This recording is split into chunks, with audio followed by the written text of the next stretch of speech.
রাগ হওয়াটা কিন্তু দোষের নয়, ওটা natural. All emotions are natural and they are functional. Mental fitness বলতে ঠিক কি বোঝায়? শুধু আমরা খারাপ লাগাটাকে কি করে কমাবো এই নিয়ে শুধু কথা বলছি কেন? ভালো থাকা কি করে যায়? আমরা কি করে বুঝবো যে কোন মানুষটা মেন্টালি ফিট আর কোন মানুষটা মেন্টালি ফিট নয়? তার মানে কি একই সিচুয়েশন ক্যান বি ইন্টারপ্রেটেড, তার ব্যাখ্যা বিভিন্ন ভাবে হবে। তাকে সবসময় সে চিটেড হয়েছে কিনা, তাকে ডিপ্রাইভ করা হয়েছে কিনা, তার কোপিং স্ট্র্যাটেজিটা কতটা, রেজিলিয়েন্স কতটা। মেন্টাল ফিটনেস তাহলে বলতে গেলে আমরা ফিট হতে গেলে এগুলো ভালো থাকতে হবে। অ্যাংজাইটিতে কি হয়, আমরা অ্যাভয়েড করি যে আমি হয়তো জীবনে আই হ্যাভ বিন ডিসরিগার্ডেড, আমাকে ডিসমিস করা হয়েছে, তো আমি কোনো চেঞ্জে আই এম এক্সট্রা সেন্সিটিভ। সমস্যাগুলোও তাই যে রিয়াক্ট করছি আমি, আই এম নট কোপিং। কিভাবে হ্যান্ডেল করে মানুষ সেটাকে, এবং তার স্ট্র্যাটেজিটা কি, যে আমি রেগে বেরিয়ে গেলাম না আমি বসে কমিউনিকেশন করলাম। We need to be more aware of ourselves. কি উপায়? আমি বলবো ফার্স্ট উপায় হলো সেলফ অ্যাওয়ারনেস। আমি যদি না অ্যাওয়্যারই হই যে কোথায় আমার প্রবলেম, কোথায় গন্ডগোল, তা আমি ওটা সংশোধনটা করবো কি করে? কিউরিওসিটি, কাইন্ডনেস, গ্র্যাটিটিউড, এগুলোরও কিন্তু অভাবে মেন্টাল ফিটনেস থাকে না।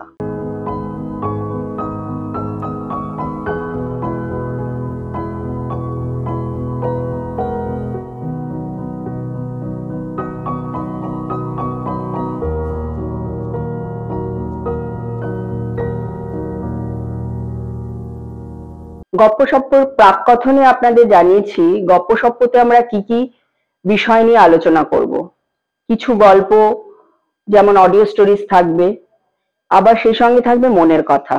এই মনের কথাতে আপনারা বিভিন্ন মানুষের বিভিন্ন বিষয়ে তাদের কথা শুনবেন, সেই সঙ্গে শুনবেন মন নিয়ে কথা। এই মন নিয়ে কথা বলতে আমাদের সঙ্গে আছেন ডক্টর ইন্দ্রাণী মুখার্জি। আমরা প্রাককথনে তার সম্পূর্ণ পরিচয় আপনাদের দিয়েছি, তাও আবার বলে দিচ্ছি। উনি অস্ট্রেলিয়াতে থাকেন, দীর্ঘদিন ধরে উনি সাইকোলজি নিয়ে প্র্যাকটিস করছেন, বিভিন্ন বিষয় নিয়ে ওনার গভীর জ্ঞান। সেই জ্ঞানেরই কিছুটা অংশ আমরা জেনে নেব আমাদের মানসিক সুস্থতা বা ভালো থাকার কি কি উপায় হতে পারে সেই বিষয়। আচ্ছা দিদি, আজকে যদি এটা যেহেতু আমাদের প্রথম এপিসোড, সেই জন্য আমরা একদম শুরু থেকে শুরু করি। আমাদের মনটাকে ভালো রাখার জন্য যেটা দরকার, আমরা যেমন ধরো ফিজিক্যাল ফিটনেস এর কথা বলি, আজকাল তো মানুষ খুব ফিটনেস ফ্রিক বলে, যে সবাই খুব ফিটনেস ফ্রিক, সকলেই জানতে চায় যে ফিজিক্যালি কিভাবে ফিট থাকা যায়, হেলদি ডায়েট কি, হেলদি লাইফস্টাইল কাকে বলে। কিন্তু যখন আমরা এই ফিজিক্যাল ফিটনেস এর কথা বলি তখন আমরা কতটা মেন্টাল ফিটনেস এর কথাটাও বলি।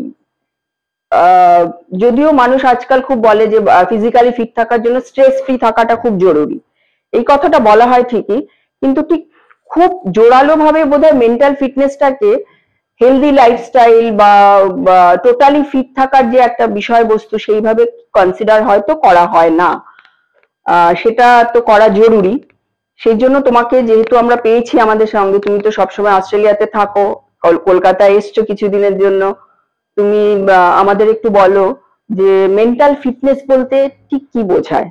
একটা কথা বলে নিই যে মাইন্ড এন্ড বডি কিন্তু রিলেটেড, শরীরের সাথে কিন্তু মন রিলেটেড। হ্যাঁ, আজকাল অনেকটাই অ্যাওয়ারনেস বেড়েছে, চেতনা বেড়েছে, যার জন্য অনেক কোম্পানিতে দেখবি যে ওয়েলনেস নিয়ে খুব কথা হচ্ছে, অনেক স্কুলে ওয়েলনেস নিয়ে কথা হচ্ছে। মার্টিন সেলিগম্যান বলে একজন খুব বিখ্যাত একজন সাইকোলজিস্ট, উনি অ্যাকচুয়ালি শুধু মেন্টাল হেলথের ডিপ্রেশন, হোপলেসনেস, কিভাবে সেটা ডিপ্রেসড হয়ে গেলে মানুষ সারেন্ডার করে, এইগুলো নিয়ে উনি খুব কথা বলতেন। ওখান থেকে উনি বেরিয়ে এসে বলছেন যে শুধু আমরা খারাপ লাগাটাকে কি করে কমাবো এই নিয়ে শুধু কথা বলছি কেন, ওটাও যেরকম ইম্পর্টেন্ট।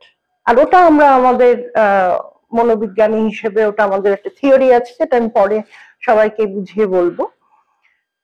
কিন্তু এর সাথে সাথে ভালো থাকা কি করে যায়? There's one side of the mind যেটা অ্যাংজাইটি হচ্ছে, ডিপ্রেশন হচ্ছে, literally there are locations in the brain. আর একটা সাইড হচ্ছে যেটা পজিটিভ। পজিটিভ বলতে কিন্তু আমি শুধু মিন করছি না যে হাসি ঠাট্টা বা খুব ভালো লাগছে বা উত্তেজনা। পজিটিভ থিঙ্কিং এর মধ্যে বা এলিমেন্টস এর মধ্যে কিন্তু অনেকগুলো এলিমেন্টস আছে যেগুলো নিয়ে আমি সেটা নিয়েও একটু কথা বলতে চাই। কিন্তু যে কথাটা তুমি শুরু করলাম, because you started off with saying যে ফিটনেস, ফিজিক্যাল ফিটনেস নিয়ে মানুষের একটা চেতনা বেশি আছে। আমি বলছি এর সাথে সাথে মেন্টাল কিন্তু অ্যাওয়ারনেসও চলছে এবং হয়েছে আগের চেয়ে। মানে আমরা যখন পড়াশোনা করেছি ইয়ার্স এন্ড ইয়ার্স আগো, তখন কিন্তু এটা ছিল না, এখন আছে, এন্ড বোথ আর ইম্পর্টেন্ট। আর মানুষ সেটাকে গুরুত্ব দিচ্ছে, সেটাকে গুরুত্ব দিচ্ছে। এবারে আমরা আসতে পারি যে মানে মেন্টাল ফিটনেসটা কিভাবে বলবো। It is such a complex subject. এক একটা পার্সপেক্টিভ থেকে আমরা কথা বলতে পারি। আমার মনে হয়, আমি জানি না যে একটা এপিসোডের মধ্যে কতটা বলা যাবে, কিন্তু আমি এখানে দুটো অ্যাঙ্গেল আনবো। অনেক রকম অ্যাঙ্গেল আনা যায়। উই অল নো যে সাইকোলজির কিন্তু অনেক রকম থিওরি আছে। আমি যে থিওরিতে ট্রেন্ড হয়েছি বিদেশে, সেটাকে বলা হয় কগনিটিভ বিহেভিয়ার থেরাপি। এত থিওরিটিক্যাল না করে আমি কথাটা একটু বোর্ডে যদি এঁকে বোঝাই, তাহলে হয়তো সবার একটু সুবিধা হবে বুঝতে, নাহলে একটু বেশি থিওরিটিক্যাল লাগে কথাগুলো। মেন্টাল ফিটনেস বলতে আমার কাছে, and from this theory, it is made up of, যেরকম ধরুন আপনার ফিজিক্যাল হেলথে ভালো আছেন কি ভালো নেই, সেটা আপনাকে আপনার রক্ত পরীক্ষা হতে পারে। রক্ত পরীক্ষা করে দেখা গেল যে ও আপনার ভাইটামিন ডিটা তো বেশ কম, কি সুগারটা তো বেশ হাই, কি কোলেস্টেরলটা হাই। এখন যখন আমাদের কাছে একজন মানুষ আসছে তার মনের কথা বলতে, আমাদের তো ভাই ওরকম ব্লাড টেস্ট আমরা করাতে পারছি না। তো আমরা কি করি যে আমি যে পার্সপেক্টিভটা বললাম এক্ষুনি, যে নামটা করলাম, সেখান থেকে আমরা বোঝাই আগে মানুষটাকে। না বুঝলে তো সে জানে না কেমন আছেন। হ্যাঁ, একটা স্টোরি যদি সে নিয়ে আসে সেটা হয়তো বললো, কিন্তু কিভাবে ভালো হব, সেটা ভালো হব যে তার ইনগ্রিডিয়েন্টস কি কি কি নিয়ে আমাকে ভাবতে হবে যে এটা আমার মেন্টাল হেলথ, তাহলে এটাকে বাড়াতে হবে, এটাকে কমাতে হবে। সেখানে যে পার্সপেক্টিভটা বলছি যে আপনার মেন্টাল ফিটনেস, এইভাবে আমি দেখছি, is made up of situations. কেমন সিচুয়েশনস মানে কি হচ্ছে না হচ্ছে। It is also made up of আপনার, আমি পরে একটু উদাহরণ দিয়ে বলবো, it is also made up of thoughts, বা এটাকে আমরা অলসো আমরা বলে থাকি এটা বিলিফ সিস্টেম, আপনার পারসেপশন বা আপনার চিন্তাধারা। ঠিক আছে, যেমন ছোট্ট করে বলে দিই, একটা সিচুয়েশন হলো যে আমার গাড়িটা চুরি হয়ে গেছে, তাহলে আমার মনের অবস্থা এখন কি হবে, থটস কি হবে? থটস সেই রকমই হবে যে আমি আর পারবো না, আমার আর গাড়িটা কি হবে, আর আমি খুঁজে পাবো না, আমাকে কেউ, মানে এটা আমার ইন্স্যুরেন্স এখন এই হবে তাই হবে। মাথার মধ্যে অনেক রকম চিন্তা আসে। আর একটা জিনিস যেটা আমরা মনকে বুঝতে গিয়ে যেটা দেখি, সেটা হচ্ছে যে আমার বিহেভিয়ার্স কি, এই সিচুয়েশনটা ঘটেছে এর জন্য আমি এইরকম ভাবে ভাবছি, যদিও এরকম হায়ারার্কিক্যালি আমরা ভাবি না, বাট এগুলো হচ্ছে আমাদের ইনগ্রিডিয়েন্টস। এর সাথে সাথে কিন্তু আমাদের বিহেভিয়ার্সও হয়। আমি উত্তেজিত হয়ে গিয়ে হয়তো আমার কাপটা ভেঙে ফেললাম, কি আমি যদি কাম থাকি তাহলে আমি হয়তো ফোন করলাম ইন্স্যুরারকে যে ভাই আমার এরকম গাড়িটা এরকম ছিল, আমার এরকম চলে গেছে, ডু সামথিং অ্যাবাউট ইট। তো আর কি এক্ষুনি একটা কথা বললাম যে আমার যদি মনের অবস্থা ভালো থাকে, তার মনটা নিশ্চয়ই ফিলিংস, যেটাকে আমরা বলি, ফিলিংস ইজ অ্যানাদার ইনগ্রিডিয়েন্ট। তো এই তিনটে ইনগ্রিডিয়েন্ট হচ্ছে মেইন। দিস থ্রি ইনগ্রিডিয়েন্টস নিয়ে আমরা বলতে পারি যে আমার মনের অবস্থা কেমন, ভালো আছি না ভালো নেই। তুই প্রশ্ন করবি দিদি কেমন আছো, আমি বলবো, আমি যদি এইতে বলি যে কেমন আছি, আমি বলবো আমার মনটা আজকে বেশ ভালো আছে, তবে আমার একটু অ্যাংজাইটি হচ্ছে, আমার একটু মনটা কিরম মনে হচ্ছে যে মনের দিকে চলে গেলাম যে কাজটা ঠিক হবে তো। আজকে আমরা বসেছি একটা পডকাস্ট করতে, গপ্পসপ্পর পডকাস্ট, এটা কি ঠিক হবে? এটা কি মনের মধ্যে একটা ধুক ধুক ধুক ধুক ভাব চলছে। বিহেভিয়ারটা কি? বিহেভিয়ারটা হচ্ছে I am trying to explain যে মেন্টাল ফিটনেস কি ফ্রম দিস পার্সপেক্টিভ। কাউকে যদি জিজ্ঞাসা করি বা নিজেকে যদি জিজ্ঞাসা করি যে আজকে তুমি কেমন আছো, সেই কেমন আছো পুরো শুধু হ্যাঁ ভালো আছি না ভালো নেই, that's not the main point. The main point to go into the depth of it is যে what are the thoughts around my life, about myself, about my loved ones, about the environment, about my past. সবের সাথে সবের link আছে, all linked to one another। আর একটা কথা বলে নিয়ে তারপরে আমি জানি একটু বেশি বলছি, আর লাস্ট কথাটা বলে নি যে সব বিহেভিয়ার্স এর কিন্তু একটা কনসিকুয়েন্সেস থাকে, ঠিক আছে? মানে পরিণতি থাকে। তার মানে কি একই সিচুয়েশন ক্যান বি ইন্টারপ্রেটেড, তার ব্যাখ্যা বিভিন্ন ভাবে হবে মানুষ অনুযায়ী। That will depend on the person. হ্যাঁ, তার কি অভিজ্ঞতা, তার কি হয়েছে, রিসেন্টলি কিছু হয়েছে কিনা, তার তাকে সবসময় সে চিটেড হয়েছে কিনা, তাকে ডিপ্রাইভ করা হয়েছে কিনা, তার কোপিং স্ট্র্যাটেজিটা কতটা, রেজিলিয়েন্স কতটা, মানে সে পরিস্থিতির সঙ্গে মানিয়ে নেওয়ার ক্ষমতা তার কতটা, সেটাই তো মেন্টাল ফিটনেস। তাহলে বলতে গেলে আমরা ফিট হতে গেলে এগুলো ভালো থাকতে হবে। তাই তো?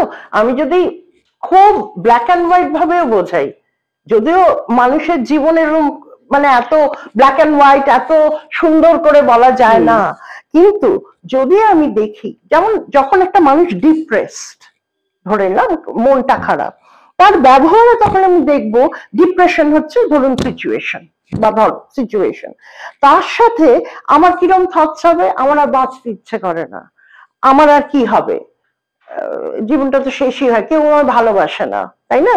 তার ফিলিংসটা ডিপ্রেশন, তার ভালো লাগছে না, মন খারাপ হচ্ছে, তার ব্যবহারটা কি, সারাদিন শুয়ে আছি, খাওয়া দাওয়া নেই, কোথাও যাওয়া নেই, ফোন তুলি না, এগুলো আছে। এগুলোর তাহলে কি হলো, কনসিকুয়েন্স কি হলো, মানুষটা একা হয়ে গেল।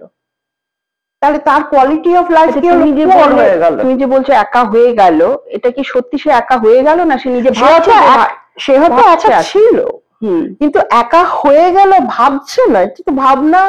অনেক সময় what you are trying to say is সবসময় যে একা আছে বলে তার ডিপ্রেশন হচ্ছে তা না, নিজেকে ভাবা, ছাদের তলায় থেকেও কিন্তু মানুষ ডিপ্রেস থাকে। ডিপ্রেশন ইটস আ কেমিস্ট্রি, তাই না? একটা কেমিক্যাল চেঞ্জ হচ্ছে নানান কারণে। আমরা কি করে বুঝবো যে কোন মানুষটা মেন্টালি ফিট আর কোন মানুষটা মেন্টালি ফিট নয়? পারিপার্শ্বিকে আমরা বিভিন্ন মানুষের সঙ্গে মেলামেশা করছি, বিভিন্ন মানুষের সংস্পর্শে আসছি, সেরকম কোন মানুষের সংস্পর্শে এসে বা আমাদের আত্মীয় পরিজনে যদি ধরি, সেই মানুষটা মেন্টালি ফিট রয়েছে কিনা সেটা আমরা কি করে বুঝবো? সেইটা একটু বলো। সেটা তার এক্স্যাক্টলি এইভাবেই তার ব্যবহারের পরিচয় পাবে। তার সে কি ব্যবহারটা মানে কিরকম, মানে সেটা কি ব্যবহারটা কিরকম, মানে সে কি খুব বেশি অ্যাংশাস হয়ে যাবে বা ছোটখাটো মানে জিনিসেই তার ট্রিগার্ড হয়ে যাবে, এই জিনিসগুলো সিচুয়েশন ডিপেন্ড করবে সে কিভাবে কোপ করছে সিচুয়েশনে। যে আজকে খাবার আনার কথা ছিল, খাবার আসেনি, আমি মানে সিরিয়াস এক্সাম্পল দিচ্ছি না, হ্যাঁ সেখানে কিভাবে কে রিয়াক্ট করছে, ঠিক ওইভাবে ওইটা দিয়েই আমরা বুঝতে পারি যে সে কোপ করছে না করছে না। যেমন একটা এক্সাম্পল দিই, ক্লিনিকে অনেক সময় আমাদের একটা তালিকা থাকে যে কটা পেশেন্ট আসবে।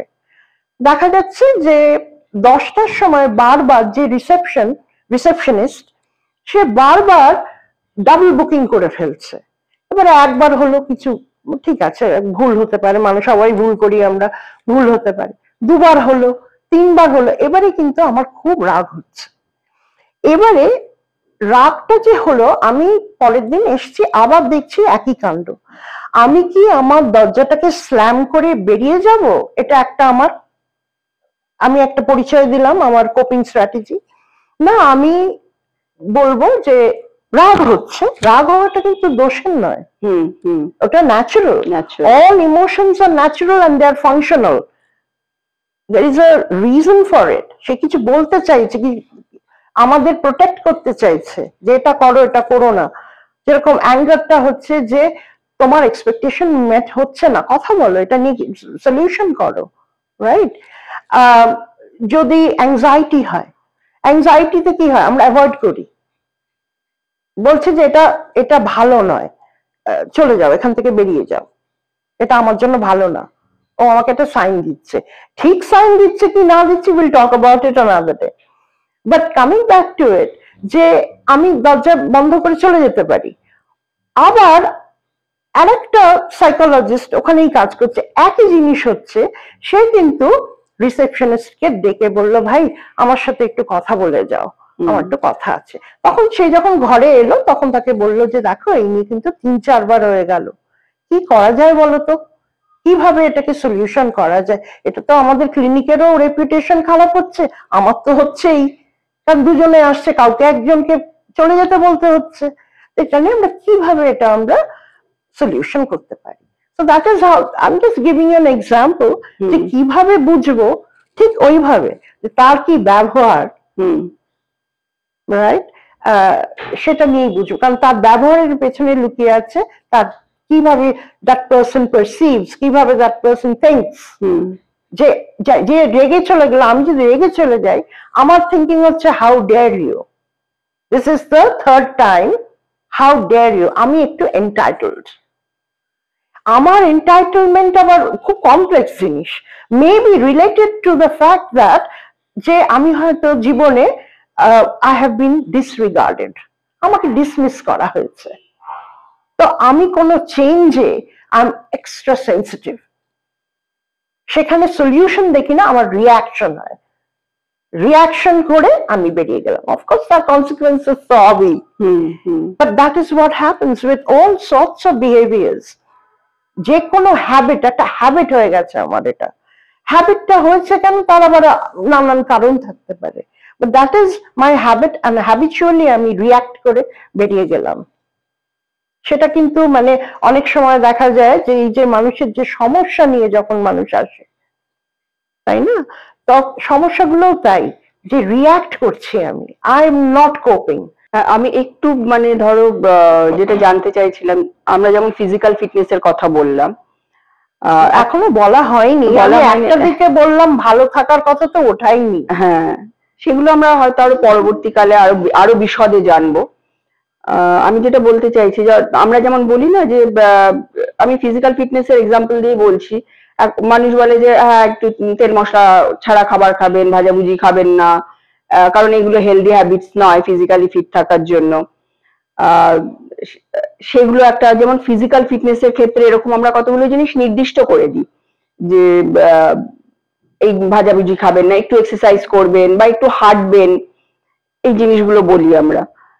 সেরকম মেন্টাল ফিটনেস এর ক্ষেত্রে কি তুমি এরকম কিছু মানুষকে টিপস দিতে চাও, যে এই এই জিনিসগুলো করলে তোমার কিন্তু মানসিকভাবে তুমি অনেকটা ভালো থাকবে?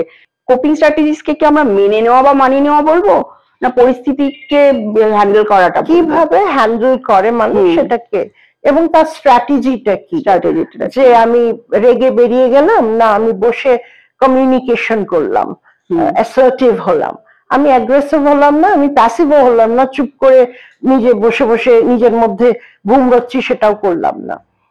যে প্রশ্নটা পাপিয়া ইউ আর মেকিং, যে কোন টিপস আছে কি যে এগুলো করলে তাহলে ফিট থাকা যায়, এটা is a very complex. Mental health is not so easy. Mental হেলথটা আমাদের যেটা, সেটা হচ্ছে যে it's a very complex thing. I think self অ্যাওয়ারনেসটা আমি যদি একটা বলি যে কি দরকার, সেটা হচ্ছে যে মেন্টাল অ্যাওয়ারনেসটা, রাদার সেলফ অ্যাওয়ারনেসটা। সেলফ অ্যাওয়ারনেসটা কিন্তু বডি, সোল, মাইন্ড সবকিছুকেই ইনভলভ করে। We need to be more aware of ourselves, এবং সেলফ অ্যাওয়ারনেস নিয়ে আমি কিছু কথা এর পরবর্তী একটা সেশন করতে হবে, সেটা আমি বলবো। সো আজকে মেন্টাল ফিটনেস এর জন্য কি উপায় আমি বলবো, ফার্স্ট উপায় হলো সেলফ অ্যাওয়ারনেস। আমি যদি না অ্যাওয়ারই হই যে কোথায় আমার প্রবলেম, কোথায় গন্ডগোল, তা আমি ওটা সংশোধনটা করবো কি করে? দিদি আর কি তুমি বলতে চাও মেন্টাল ফিটনেস সম্পর্কে? তোমার কি মনে হয়? যেটা সবার জানা দরকার, এই কারণে জানা দরকার, মানুষ ডিপ্রেশন, অ্যাংজাইটি এই কথাগুলো শুনলেই মনে করে যে তার হয়তো একটা মেন্টাল প্রবলেম আছে। তা কিন্তু না। ডিপ্রেশন, অ্যাংজাইটি, অ্যাঙ্গার সবার মধ্যে আছে। এরকম কি হয়েছে যে সারাক্ষণ আমার সবসময় আমি ভালো আছি, কোনো সময় আমার একটু মন খারাপ হয় না, কোনো সময় আমার রাগ হয় না? সবার হয়। সুতরাং ভালো থাকা, মেন্টাল ফিটনেস যদি আমি করতে চাই, তাহলে আমাকে এগুলোকেও নিতে হবে। নিয়ে এগুলোর কি, what is it made up of, সেগুলো দেখে, যেটা আমি এক্ষুনি দেখালাম, সেই ধরুন আমি বললাম, আমি ধরো বলছি, তুইও বলছি, সবই বলছি, যাই হোক, যেমন সিচুয়েশন কি আমাকে বদলাতে হবে? তার জন্য আমার অ্যাওয়ারনেস লাগবে। আমাকে কি আমার চিন্তাধারা বদলাতে হবে? যে আমার হয়তো খুব ব্ল্যাক অ্যান্ড হোয়াইট থিঙ্কিং একটা স্টাইল আছে, যে নয় আমার 100% কাজ হবে, নাহলে কিছুই হলো না।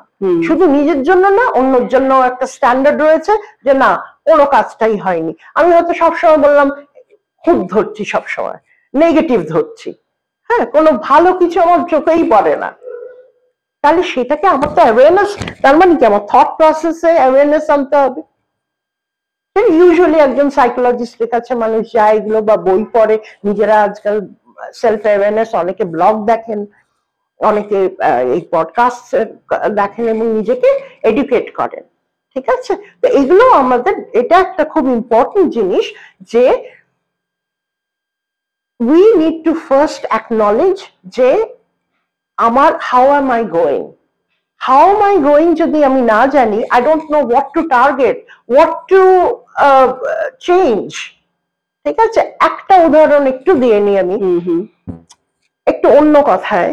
ধরুন একটা ঘরটা খুব অগোছালো, খুব বিরক্ত লাগছে আমার, এত অগোছালো যে আমার নিজেরই ঘর, হাঁটতে গেলে হোঁচট খাই, জিনিস খুঁজে পাই না, এটা ওখানে সেটা ওখানে, কোথায় দেরি হয়ে যায় বেরোতে, কাজে দেরি হয়ে যায়, বাড়িতে যারা আছেন তারা বকাবকি করছে যে ঘরটাকে কি করে রেখেছো, এভাবে একটা থাকে নাকি এরকম। এইবারে আমি বলছি যে ঘরটাকে আমি ডিসাইড করলাম, আচ্ছা ঠিক আছে, সত্যি তো ঘরটা এরকম একটা আনফাংশনাল হয়ে গেছে, আমার এস্থেটিক্স বাদ দিলাম, আমার ফাংশনালি নয়, যেখানে যেটা থাকার কথা মানে আমার ফাংশনে আমার হেল্প করছে না, জিনিসটা আমার অবস্ট্যাকল হয়ে গেছে, আমার বাধা হচ্ছে এখানে। তো সেখানে আমি ডিসাইড করলাম ঘরটাকে আমি চেঞ্জ করব। ঘরটা যে আমি চেঞ্জ করব, আমি কি ঘরের মধ্যে গিয়ে ফার্নিচার এরকম সরাতে থাকবো without any plan, without any vision? না, আমার উচিত হচ্ছে একটা দাঁড়িয়ে দেখা যে ঘরের মধ্যে আসলে আছে কি। একদিকে এক ঢিপি কাপড়, একদিকে এক গাদা বই, নোংরা জামা কাপড় তোলা হয়নি, ডাস্টবিন খালি হয়নি। তো আমি পুরো জিনিসটা আগে তো আমি একটা পার্সপেক্টিভ নেব যে কি কি আছে, তারপরে আমি একটা ভিশন করব যে আচ্ছা আমি ঘরটাকে কিভাবে চাই। এরপর আমি ডিসাইড করব ঘরে আমি কি চেঞ্জ করতে পারি। এটা খুব ইম্পর্টেন্ট কথা, সবকিছু চেঞ্জ করা যায় না। পার্সপেক্টিভ না নিলে, এই সেলফ অ্যাওয়ারনেসটা না থাকলে আমি তো ওখানে যাবই না। প্রথম কথা, গিয়ে নিজে ডিসাইডই করবো না যে আমি এটা চেঞ্জ করব। চেঞ্জের আগে আমাকে একটা পার্সপেক্টিভ নিতে হবে যে কি কি এখানে আমার গন্ডগোল হচ্ছে। তারপরে আমার দেখতে হবে কি আমি চেঞ্জ করতে পারি। যেমন ঘরের রংটা আমার চেঞ্জ করার ক্ষমতা নেই, পারি হয়তো, কিন্তু আমার এই মুহূর্তে আমার পকেটে না অ্যাফোর্ড করতে পারছি না, তো সেটা পারলাম না। কিন্তু কি কি আছে অনেকগুলো বলেছি, বিনটা সরাতে পারি, এটা করতে পারি, ঘরটা, এবং ওটা আমি চেঞ্জ করে করে কোনটা কখন করব আমি ডিভাইড করে নিলাম, যে আজকে আমি এই কাজটা করব।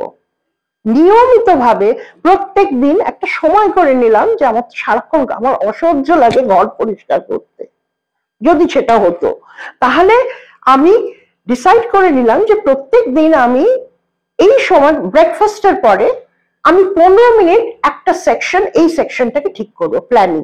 এবারে এটাকে মেন্টাল হেলথে ফিটনেসে নিয়ে এসো, যে মেন্টালি আমি আমার ফিট লাগছে না, ফিজিক্যালি আমার ফিট লাগছে না, মানে আমার উইক লাগছে, কিছু হচ্ছে, তো আমি মেন্টালি ফিট লাগছে না মানে আমি এমন কিছু ব্যবহার করে ফেলছি, বা আমার মাথার মধ্যে আমি চাইছি না তাও এমন কিছু চিন্তা আসছে যেগুলো আমার হয়তো মনে হচ্ছে আমার উচিত না, বা আমার মনে হচ্ছে যে এটা কি হচ্ছে,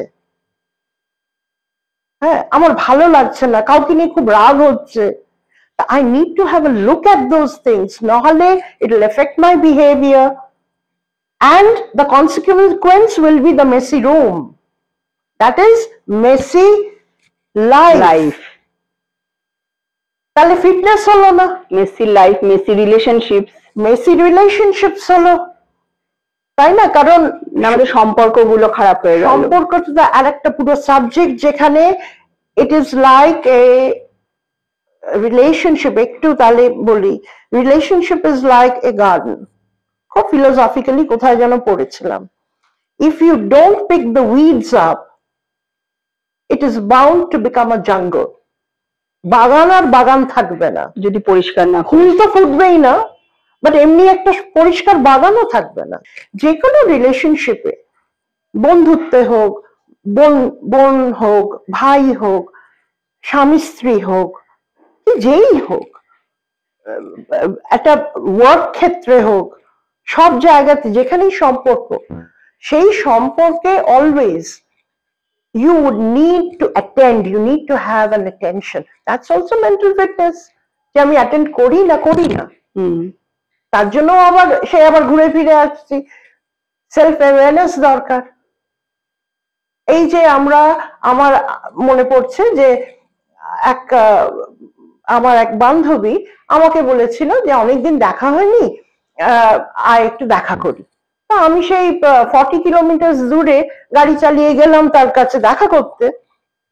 মেয়েটি খুব ব্যস্ত, মেয়েটি সারাক্ষণ মোবাইল ফোনে তাকিয়ে রইল। কথা, যে প্রথমে জাস্ট একটু কথা হলো, তারপরে সে সারাক্ষণ কাজ করছে, অর্ডার দিচ্ছি। I felt neglected. তার সঙ্গে আমার এমন কিছু একটা সম্পর্ক না, কিন্তু একটা বন্ধুত্ব, but I felt neglected.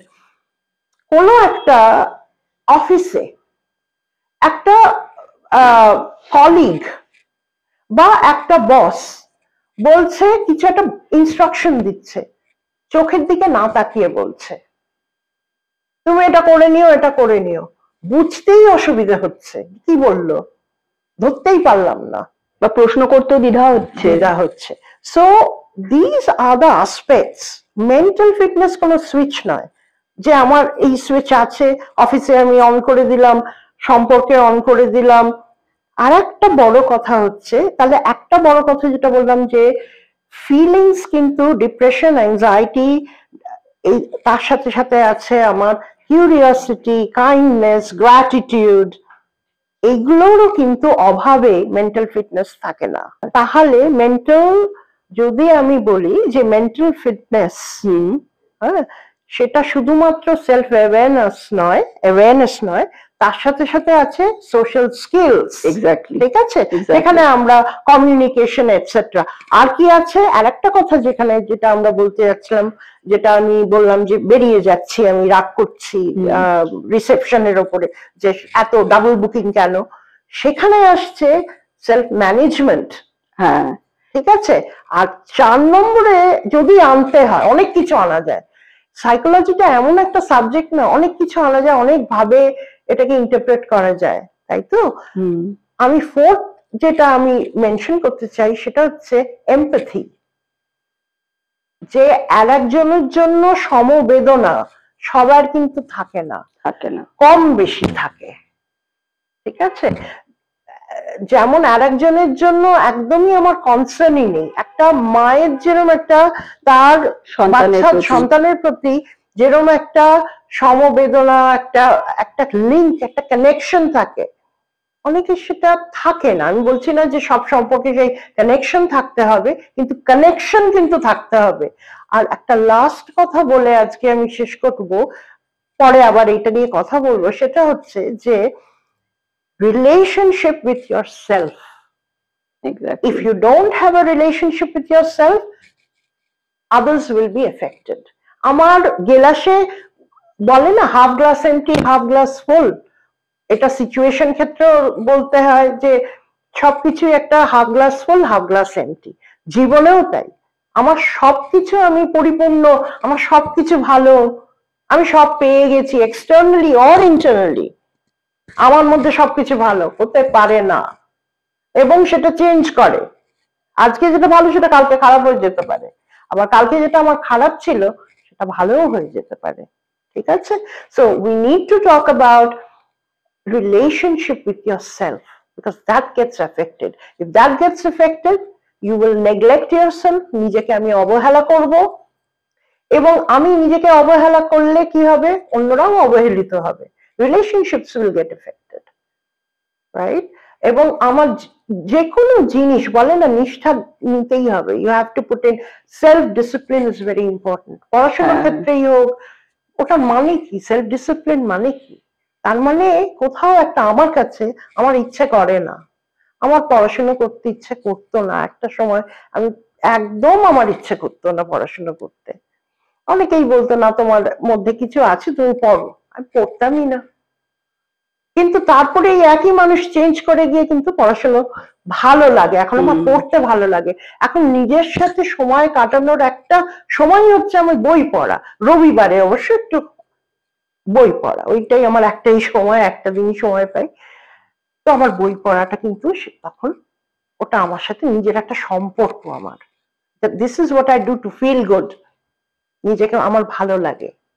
Mental fitness নিয়ে ইন্দ্রাণীদির কাছ থেকে আমরা অনেক গুরুত্বপূর্ণ কথা জানতে পারলাম আজকে। দিদি তোমাকে অনেক অনেক ধন্যবাদ তার জন্য।